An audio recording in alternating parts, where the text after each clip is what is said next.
Estamos prestes a entrar num novo período eleitoral na Guiné-Bissau, nomeadamente eleições legislativas marcadas para o próximo mês de junho. Face aos últimos acontecimentos sobretudo acontecimentos que tiveram lugar nas últimas eleições legislativas e também eleições presidenciais, torna-se absolutamente relevante a discussão, a reflexão e o debate sobre as narrativas étnico-religiosas e étnico-regionais que sustentam a prática política de algumas formações partidárias que procuram voto, procuram o poder. Ou seja, formações partidárias, de certa forma, eleitoralistas também.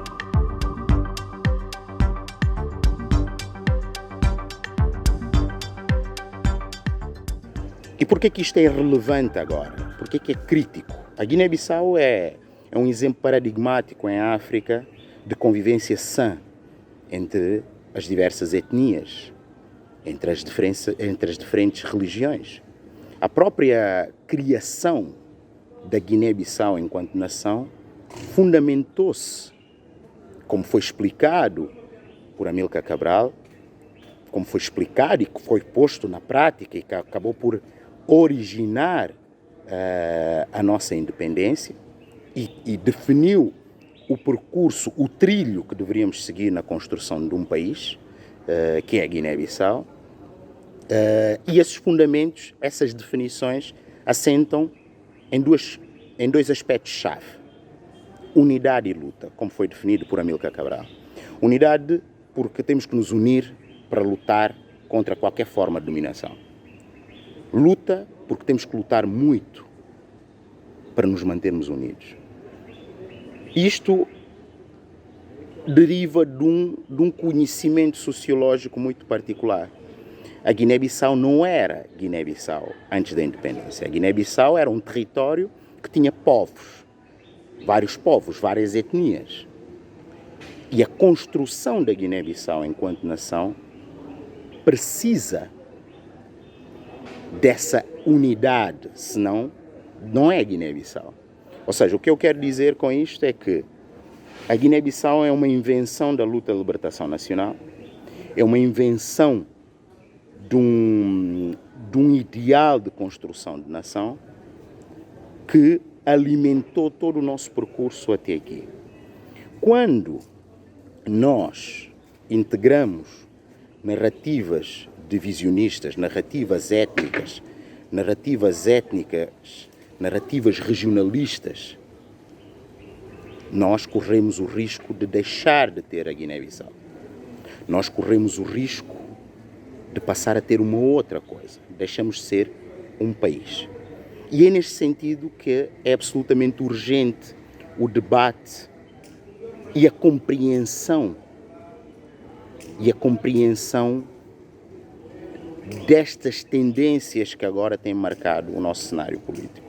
O interessante disto é que não configuram bases daquilo que são os relacionamentos entre os diferentes grupos étnicos na Guiné-Bissau. O cidadão comum não se sente hostilizado pela diferença étnica.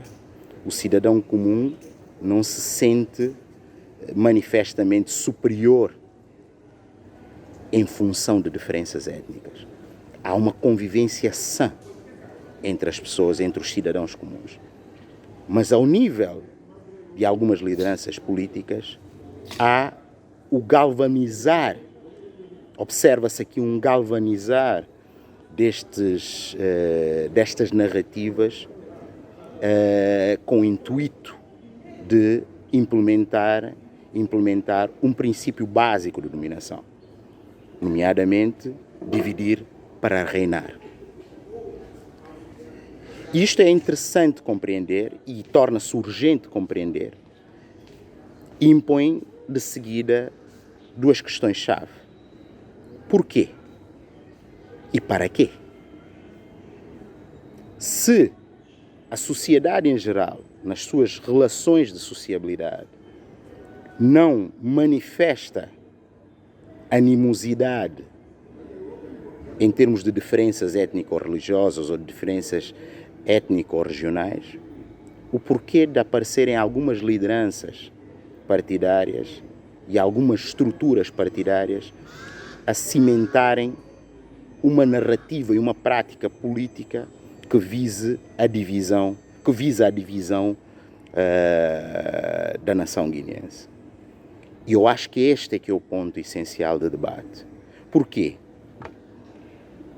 Na minha análise, parece-me óbvio, e analisando, sobretudo, os últimos 3 anos, o processo de construção de subdesenvolvimento da Guiné, o processo de desinstitucionalização da Guiné, o processo de personificação política que se assiste na Guiné, percebe-se claramente que o porquê está intimamente relacionado com a ausência de um verdadeiro projeto político. A ausência de um verdadeiro projeto político que promova o desenvolvimento do país, que promova a educação, que promova a saúde, que promova a proteção social, que promova o desenvolvimento econômico, que promova a distribuição da riqueza, que promova o crescimento do país, não é? A ausência de propostas concretas a esse nível leva que algumas formações políticas ancorem as suas práticas e as suas narrativas no sentido de criar divisão e de procurar afinidades étnicas, religiosas e ou regionais. É, de certa forma, uma maneira de evitar o debate óbvio que temos que ter neste momento na Guiné. Por que não temos educação? Por que não temos um verdadeiro sistema educativo? Por que não temos um verdadeiro sistema de proteção social? Por que não temos um verdadeiro modelo de promoção e de desenvolvimento econômico? Por que não temos um Estado que está organizado para a promoção do desenvolvimento? Este é o debate.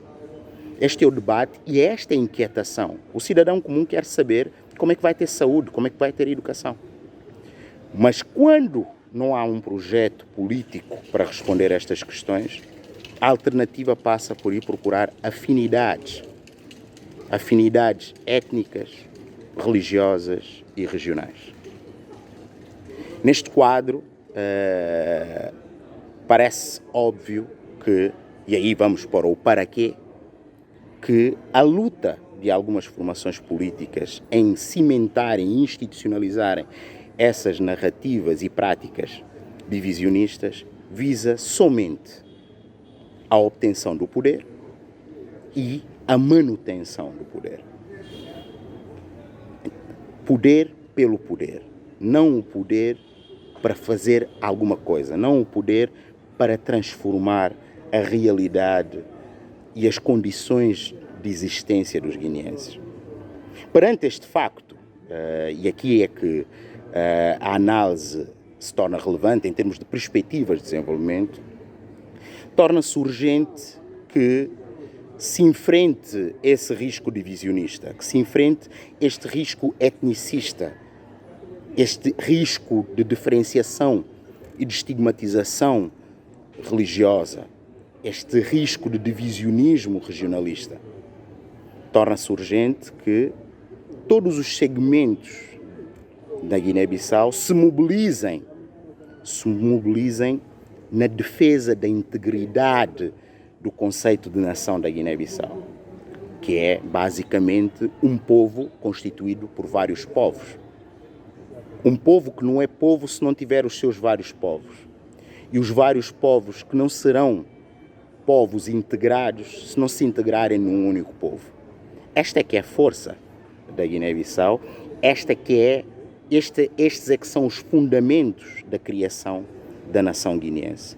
Então torna-se urgente uma mobilização coletiva para desconstruir e para, de certa forma, relativizar e colocar o debate político onde deve estar, que é na promoção do desenvolvimento, que é na promoção de respostas concretas para a resolução de problemas objetivos e concretos da população.